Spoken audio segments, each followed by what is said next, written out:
In the spring of 1861, the United States was breaking apart. The land that had declared itself the beacon of liberty now stood divided by its oldest sin. For more than 80 years, the Union had carried within it a contradiction too heavy to bear, a constitution that proclaimed equality, and a system that denied it. The debate over slavery had haunted every generation, each compromise, from Missouri to Kansas, only delaying the reckoning that was now at hand.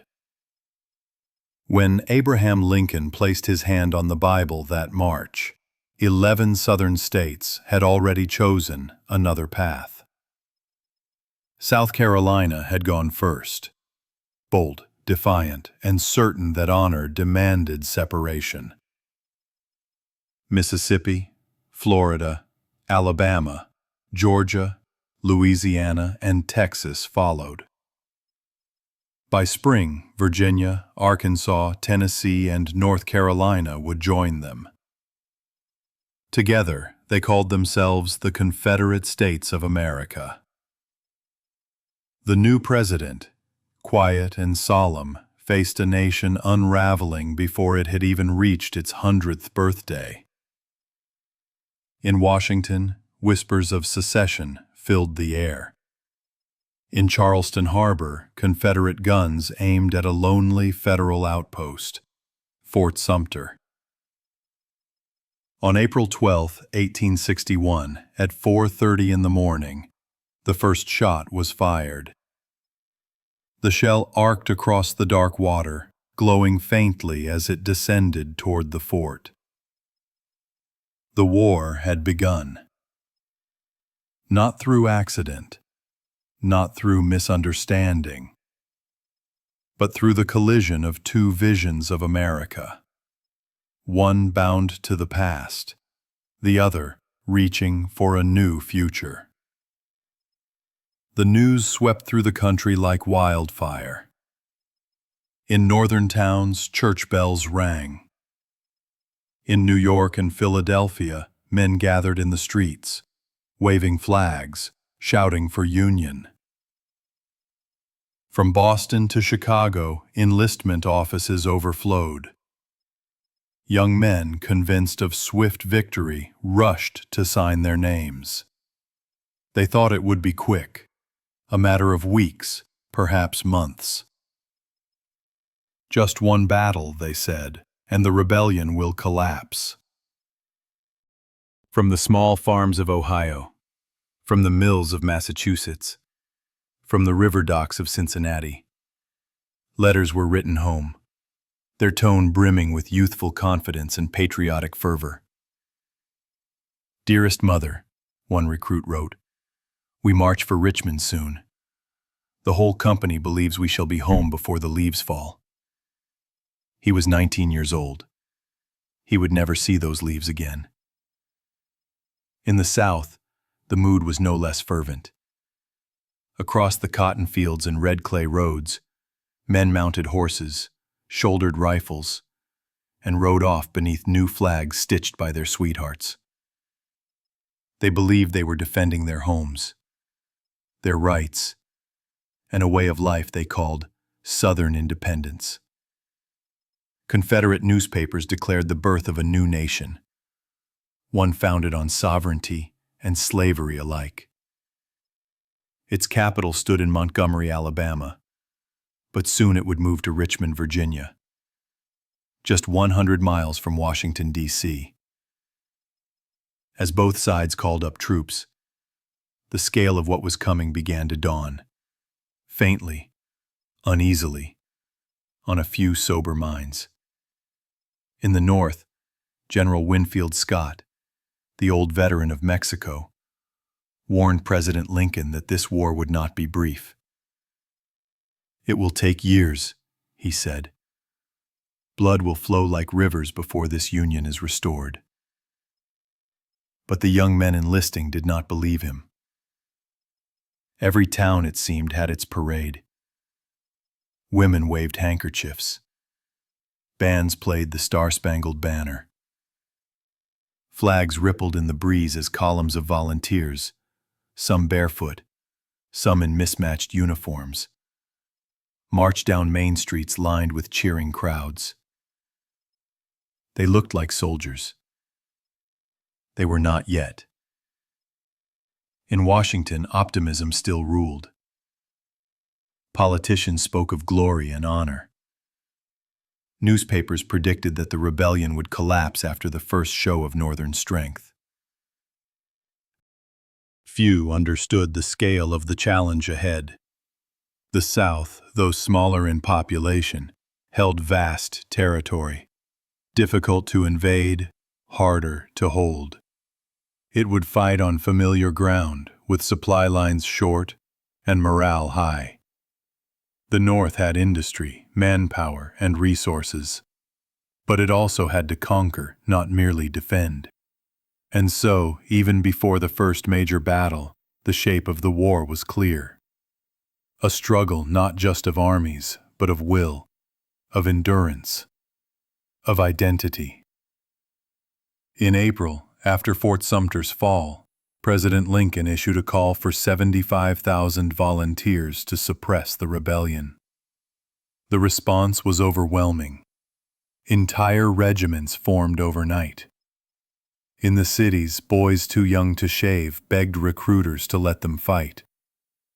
In the countryside, fathers and sons rode together to join the colors.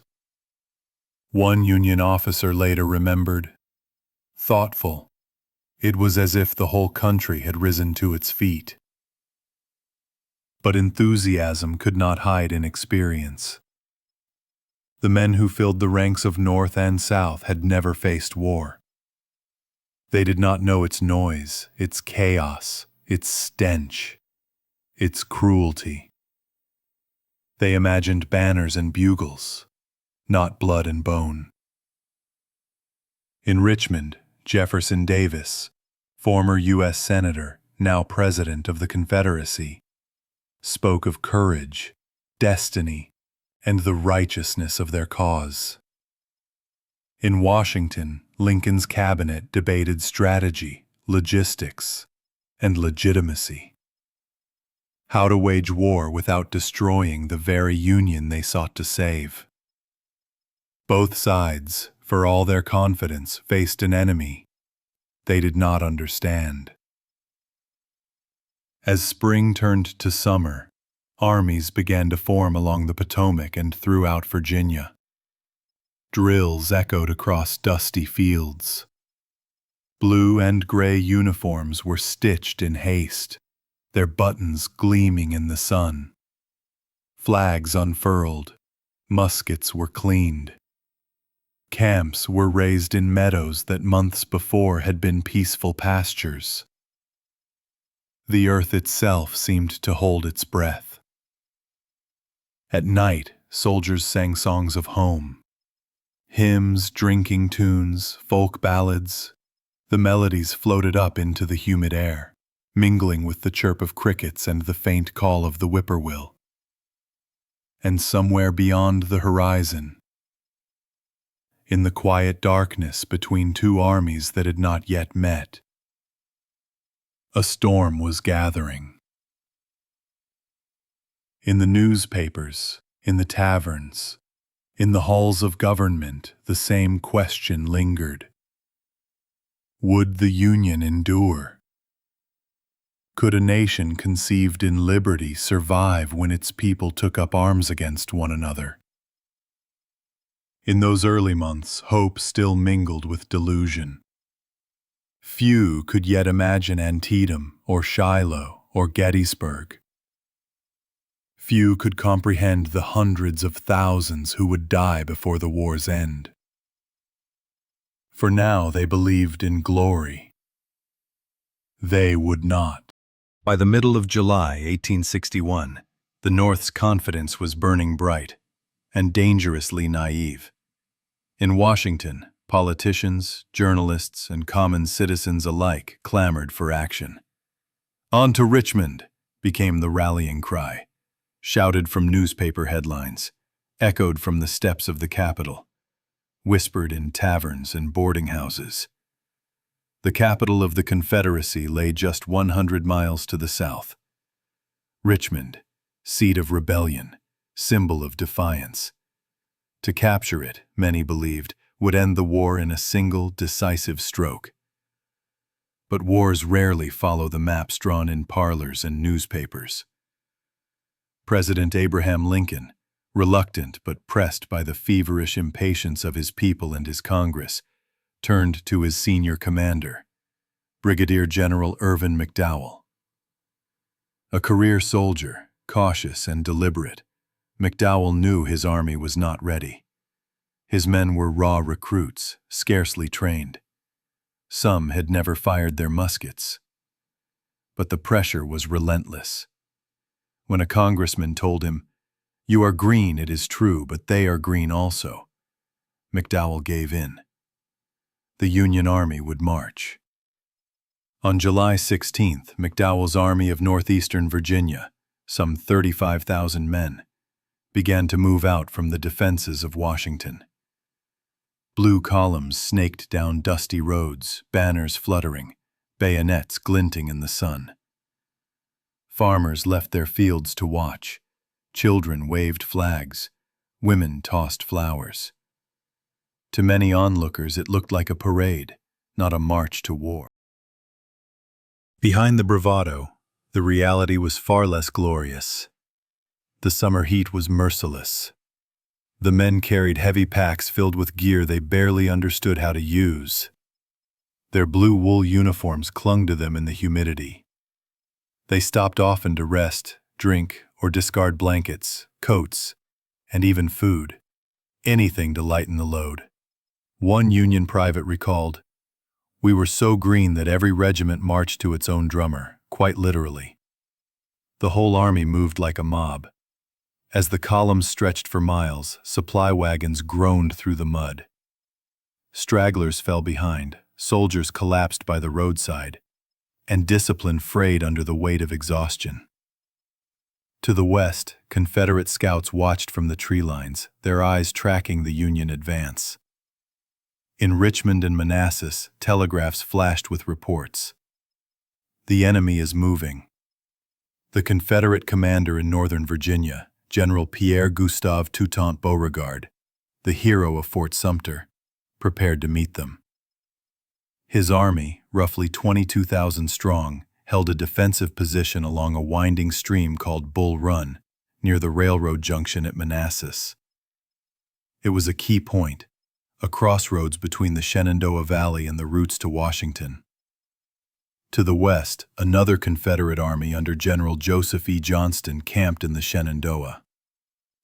If Beauregard could hold long enough, Johnston might slip away from Union forces and arrive by rail to join him. The fate of both armies, and perhaps of the war's first great battle, would depend on timing. Back in Washington, McDowell's army stumbled forward day after day, growing weaker and more disorganized. Their inexperience showed in every step. Broken formations, lost rations, and confusion over orders. Some regiments arrived without ammunition. Others lacked proper maps. One officer lamented, "We were learning the art of war on the march to our first battle." As the Union Army crawled toward Manassas, residents fled their farms or hid in cellars. The war that had seemed a distant rumor now thundered at their doorsteps. Meanwhile, in Richmond, the Confederate capital, pride and anxiety mingled in equal measure. Newspapers trumpeted Southern valor, while civilians whispered prayers for their sons now gathering near Bull Run. On July 18th, McDowell tested Beauregard's defenses at Blackburn's Ford, a minor clash that ended with Union troops bloodied and repelled. It was a warning. The Confederate army would not break easily. Still, Washington demanded victory. McDowell devised a plan, ambitious, clever, and complicated. He would feint at the Confederate right while striking their left flank from the north, crossing Bull Run at Sudley Ford. If successful, his men could roll up the enemy line, cut off their retreat, and march straight on to Manassas Junction, opening the road to Richmond. It was a plan of precision, and it required perfect timing. But the roads were poor, the maps outdated, and the men were exhausted. McDowell's army would begin its flanking march before dawn on July 21st. Many of his troops had barely slept in 2 days. They moved slowly, in heavy heat, stumbling through woods and creeks, their boots soaked, their nerves raw. The sound of rumbling wagons and clanking bayonets echoed across the Virginia countryside. Across the river, Beauregard's forces waited, their lines stretching for miles.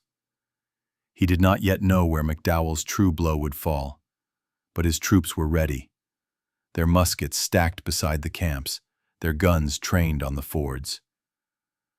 Behind them, the Manassas Junction Railway brought steady reinforcements. The first time in history that trains would move troops directly into a battlefield. In the Shenandoah, Johnston received urgent orders from Confederate President Jefferson Davis. Join Beauregard with all possible speed. And so, in one of the war's first strategic masterstrokes, Johnston's men began boarding trains bound for Manassas, a race against time that would shape the coming storm. Each locomotive that arrived at Manassas carried men, horses, and cannon that would soon tip the balance of the fight. Union scouts, unaware of this growing force, believed they faced only Beauregard's army. In truth, they were marching toward an enemy twice as strong as they imagined. On the night of July 20th, as twilight settled over the fields of northern Virginia, both armies made camp within a few miles of each other. Campfires flickered on distant hills like stars fallen to earth. Men lay in the grass, staring upward at the sky, each side listening for the other's songs in the night. In the Union ranks, the mood was a mixture of eagerness and unease. Some laughed and swapped stories. Others wrote letters home. One officer noted in his journal, "The men are confident, perhaps too much so. They believe tomorrow will bring victory and an end to this rebellion." Across Bull Run, Confederate pickets whispered similar hopes. For both armies, the morning ahead promised glory, not horror. But as the moon rose high over the quiet stream, the air felt heavy, thick with the stillness that comes only before great violence. The fate of thousands rested on the movements of dawn. Within hours, the first shots would ring out, and the war that so many believed would end in a single battle was about to reveal its true face. They marched toward Manassas with songs on their lips and dreams of glory in their hearts. By the next sunset, many would be gone. The road to Richmond began not in triumph, but in blood, and the long, cruel education of a divided nation was about to begin. Night fell gently over the rolling hills of northern Virginia on July 20th, 1861.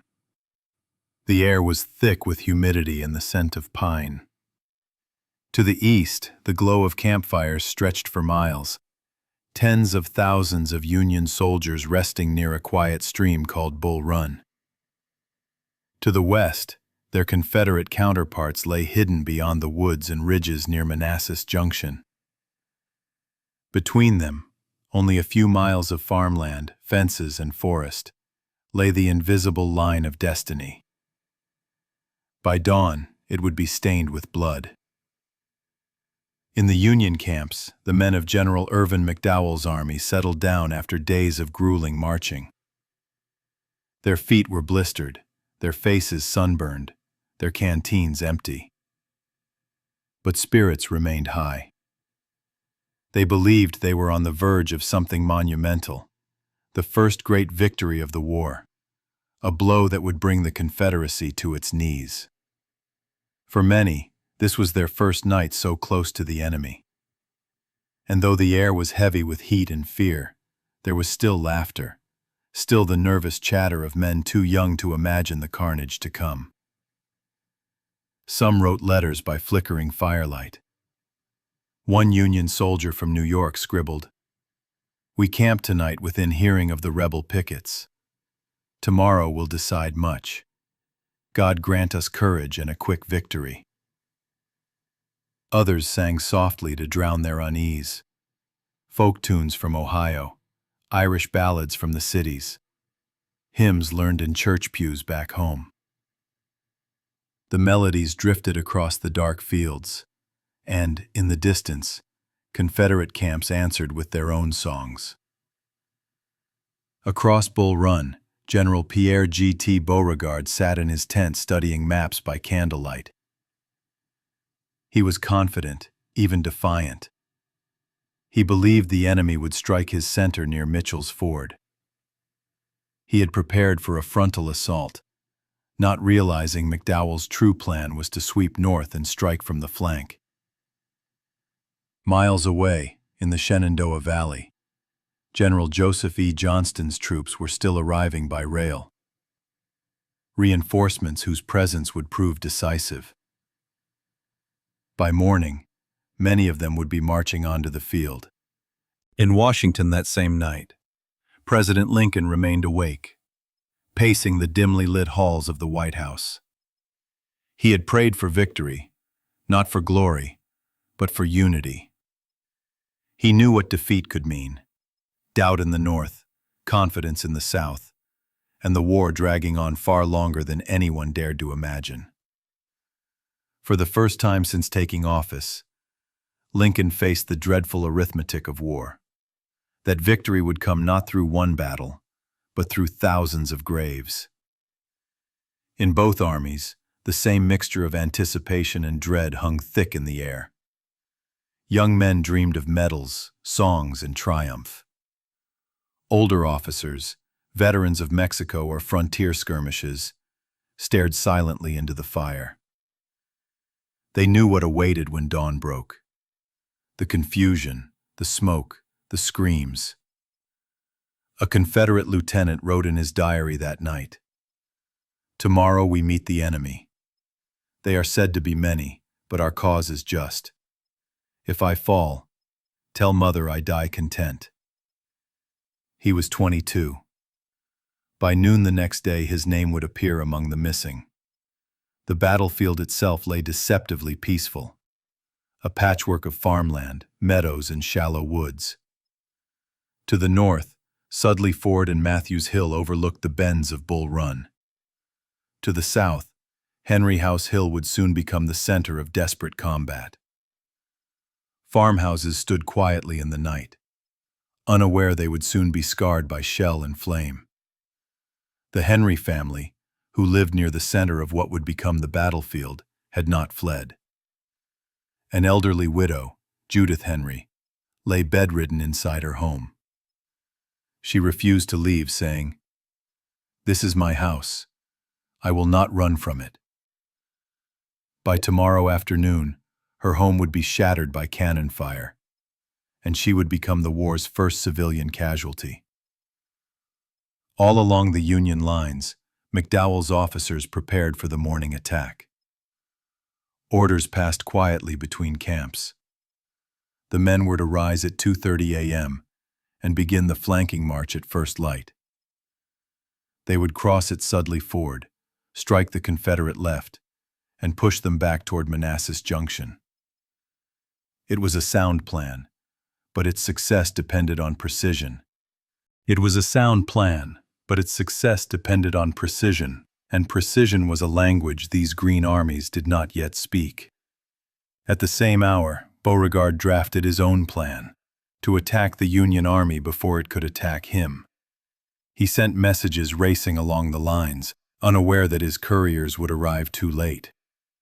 The two armies, by sheer chance and miscommunication, were now set to collide in a battle neither side fully intended, a meeting fated by confusion and timing. As midnight passed, the night grew strangely still. The stars shone bright above the quiet Virginia fields. Some soldiers dozed at their posts, others stared upward, lost in thought. Many prayed.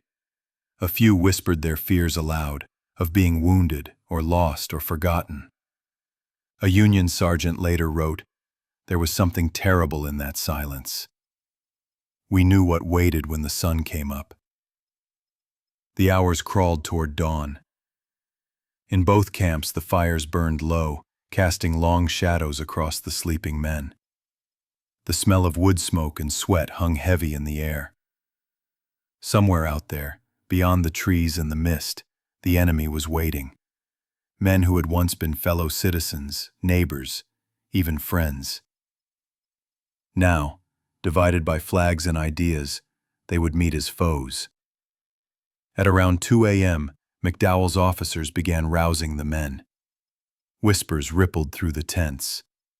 "Wake up. Form ranks. It's time." The sound of boots, belts, and buckles broke the quiet. Campfires were doused, rifles loaded, canteens filled. In the half-light before dawn, the Union columns began to move. Shadows among the trees guided by the faint glow of the moon. Their breath misted in the cool air as they trudged toward the fords of Bull Run. They moved slowly, silently, unsure of the ground beneath them. Already the plan was behind schedule. Bridges collapsed, units got lost in the dark, and confusion spread. But the men pressed on, driven by the promise that by nightfall they would be heroes. Across the stream, Confederate pickets heard faint noises, the creak of leather, the splash of water, the distant murmur of voices. One sentry turned to another and whispered, "They're coming." He was right. As the first light of July 21st crept across the horizon, the mist lifted from the fields of Manassas. The two armies were in motion, each believing the other still asleep. The long, calm night had ended. The first great battle of the American Civil War, the Battle of Bull Run, was about to begin. The dawn of July 21st brought with it not glory, but the awakening of a nation to the true cost of its divisions. Before the sun set on that Sunday, the world would know that America's war was real, and that it had only just begun. At 5:30 on the morning of July 21st, 1861, the calm along Bull Run shattered. Union artillery roared to life, their shells hissing through the gray mist and exploding across Confederate lines. The first major battle of the American Civil War had begun.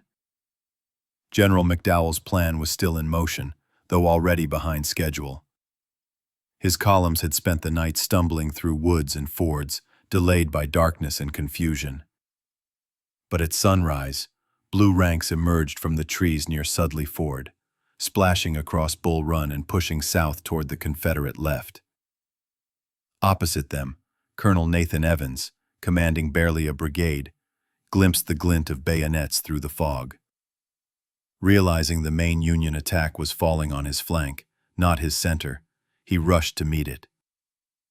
With barely 1,000 men, he threw his line across Matthews Hill and held. For 2 hours, the hills of Manassas echoed with gunfire. Union troops pressed forward in dense lines, cheering wildly. Confederate cannon tore gaps through their ranks, but the Federals kept coming. From the sidelines, civilian spectators, congressmen, families, even picnickers from Washington, watched through spyglasses, expecting a swift Union triumph. It seemed they might be right. By mid-morning, Evans's defenders were outnumbered 5-1. Fresh Union brigades under Generals Burnside and Hunter stormed up the slopes, driving the Confederates back through the fields toward Henry Hill. Men fell in rows. The grass caught fire from shell bursts. The air was thick with powder smoke and the smell of trampled earth. Across the run, Confederate commanders struggled to rally their scattered units. General Beauregard galloped between batteries, shouting, "Hold your ground, men! For your homes, for your liberty!" Near the crest of Henry Hill, a stern figure appeared through the smoke. Brigadier General Thomas J. Jackson, leading the Virginia Brigade. Cannonballs ripped through the branches above him, but Jackson stood unmoving, his men forming tightly around the guns. A fellow officer pointed and cried, "There stands Jackson like a stone wall. Rally behind the Virginians." The name would follow him for the rest of his life. Stonewall Jackson. Jackson's brigade held firm. Behind them, reinforcements from Johnston's Army of the Shenandoah poured from the trains at Manassas and hurried to the fight. The Confederate line, once buckling, stiffened. Union soldiers, exhausted and parched in the July heat, found themselves facing a fresh enemy.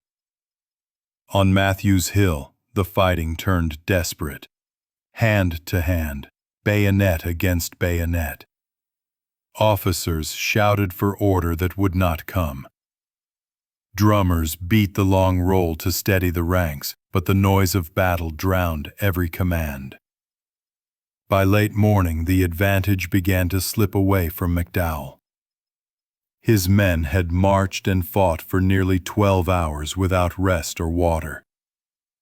Their lines wavered, ammunition ran low, and the sun beat down mercilessly.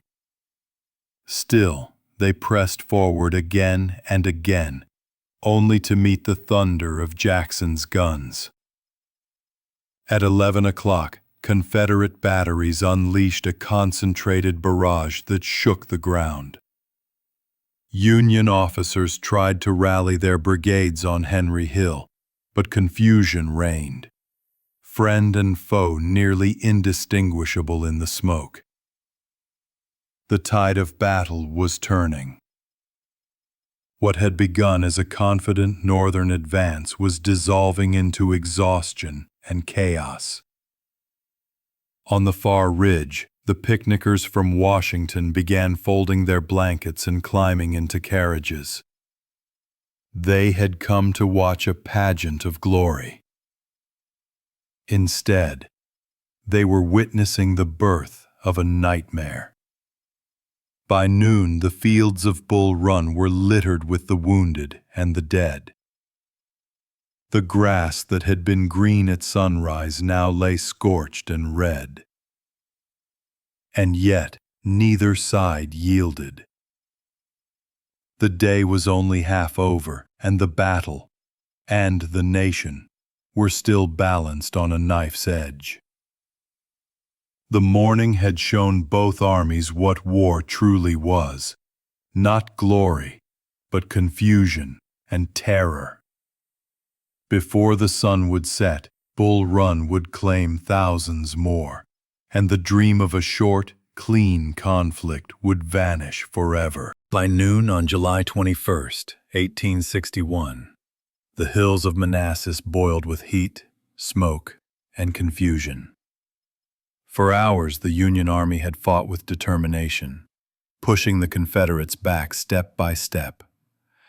Victory seemed within reach, but in war, fortune is as fickle as the wind. On Henry Hill, Union artillery under Captain Ricketts rolled into position, firing shell after shell into the Confederate lines. Each explosion tore through the fields where Jackson's Virginians stood, and still they would not break.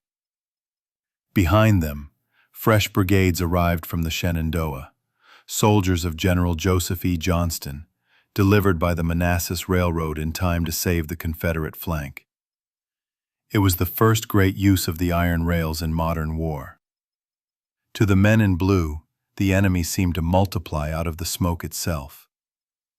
Where there had been one line of gray, now there were three. Confederate officers galloped along the crest shouting, "Hold fast, men! The day is ours!" The fight for Henry Hill became a storm of chaos. Union gunners fired until their barrels glowed red, then were driven off their own pieces by musket volleys. Each time they charged back to reclaim them, the ground grew slick with blood. General McDowell tried desperately to press the advantage. He ordered reinforcements forward, but the messages were lost in the roar. Regiments tangled, flags disappeared into smoke, and friend fired on friend. The battle had become a whirlpool, a confusion of color, sound, and fear.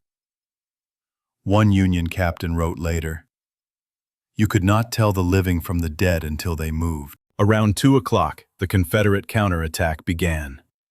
General Jackson, mounted on his horse Little Sorrel, raised his sword and shouted for his men to charge.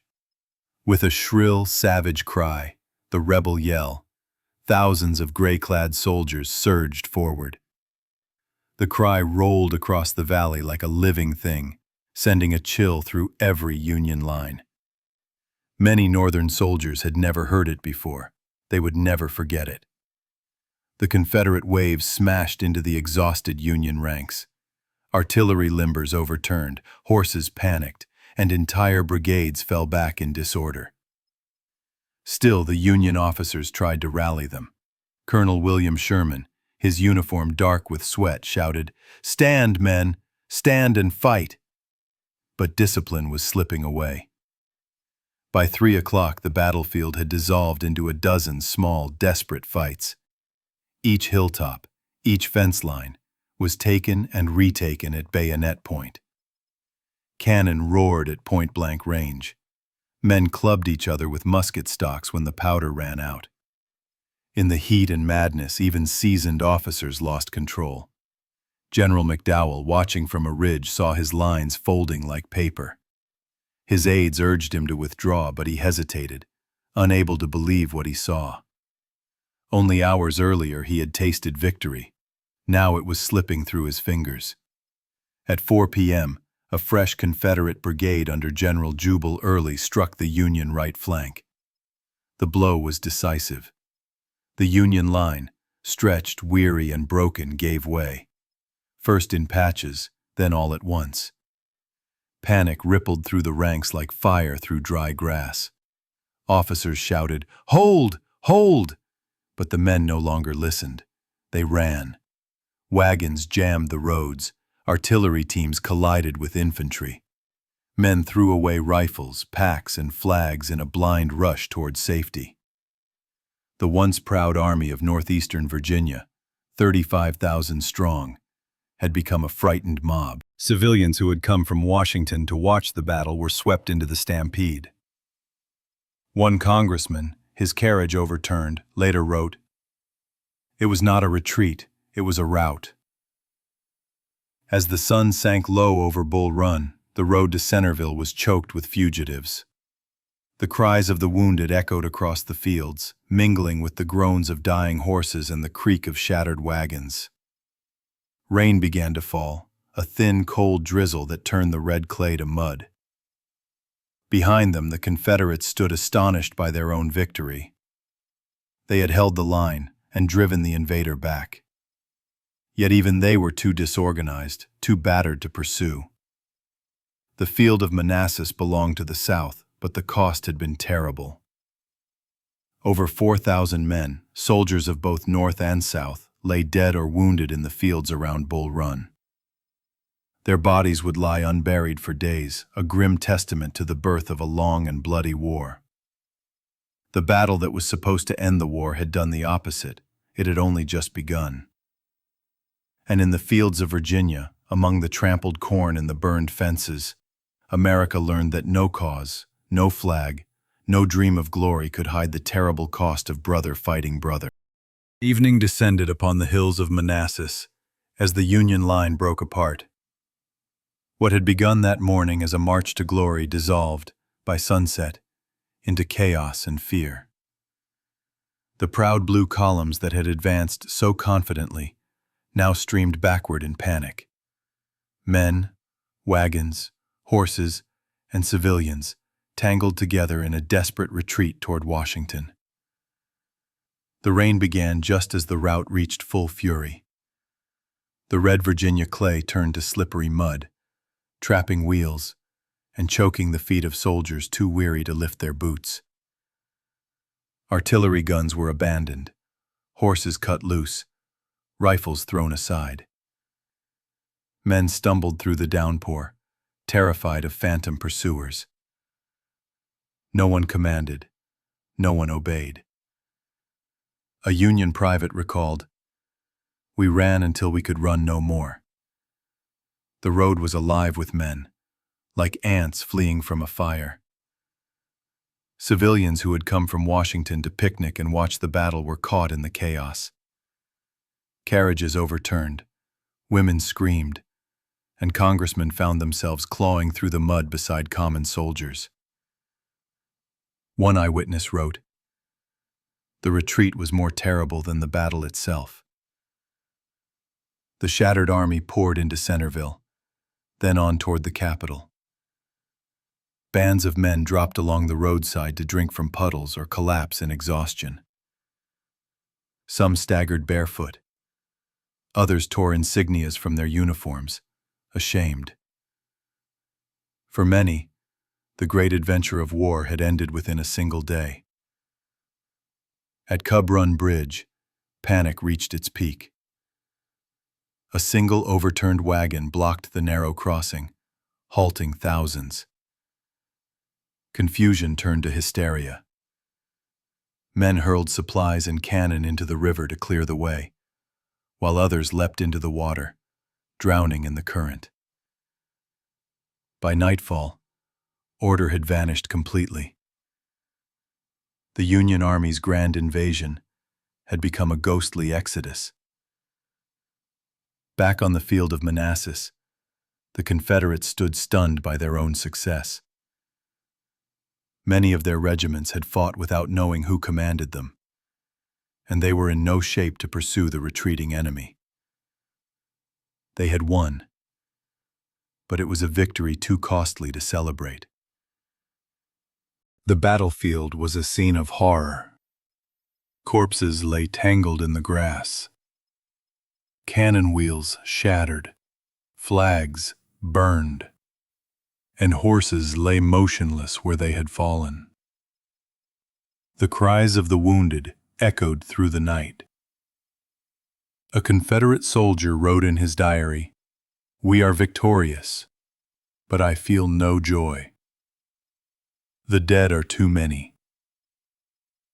Among the fallen was Judith Henry, the elderly widow who had refused to leave her farmhouse at Henry Hill. A shell had struck her bed during the fighting. She became the first civilian casualty of the war, a symbol of the suffering to come. The next morning, the sun rose red over the fields of Bull Run. Smoke drifted lazily through the ruins of fences and barns. Birds returned to sing over ground that would never be the same. In Richmond, news of the victory sent church bells ringing and citizens cheering in the streets. Confederate President Jefferson Davis, who had ridden onto the field that night, declared the triumph proof of Southern courage and divine favor. Yet even he knew the war was far from over. The Confederacy had defended its ground, but it had not broken the Union's will. In Washington, shock and despair reigned. The Capitol was filled with exhausted, mud-splattered men, wandering through the streets. Some lay down on sidewalks and slept where they fell. President Lincoln met the survivors with quiet gravity. He asked no questions, spoke no anger, only a deep, sorrowful understanding that the nation had entered a long, dark road.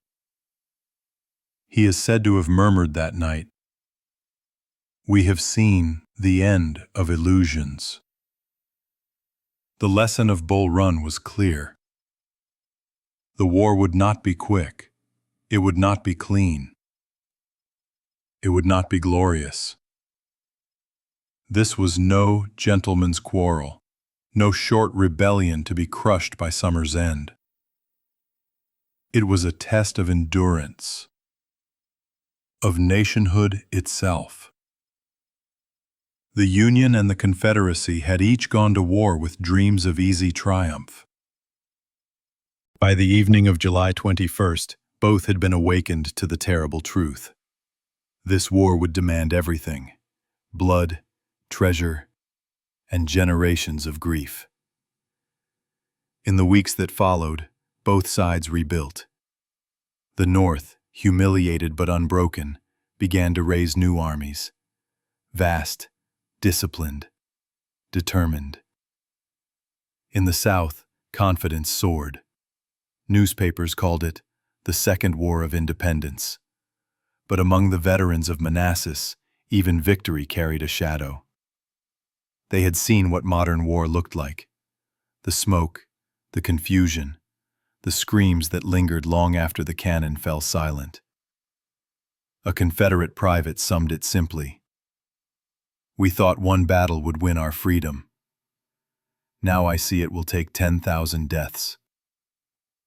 In late summer, the fields around Bull Run grew quiet again.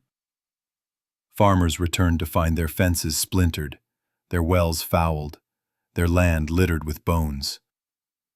The stream that had once watered their cattle now ran dark after every rain, washing over the hastily dug graves along its banks. Children played in the meadows without understanding that beneath their feet lay the first chapter of America's greatest tragedy. The survivors, North and South, carried the memory of that day for the rest of their lives. For them, Bull Run was not merely a battlefield, it was a revelation. It stripped away illusions and pride, showing both sides that war was not a stage for glory, but a furnace for the nation's soul. They had come as strangers, divided by politics, pride, and fear. They left as brothers bound by suffering, two halves of a nation stumbling toward a destiny neither could yet see. In the years to come, the names would multiply. Shiloh, Antietam, Fredericksburg, Gettysburg. Each would draw its lineage back to this first field, this first lesson. For here, along the quiet stream called Bull Run, America's innocence was lost. When the guns fell silent that night, nearly 4,800 men lay dead or wounded.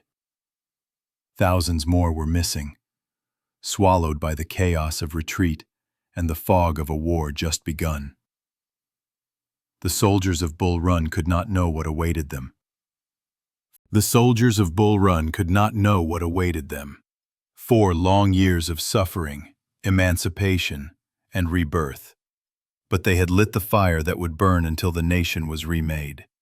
The First Battle of Bull Run was no decisive victory, no clear defeat.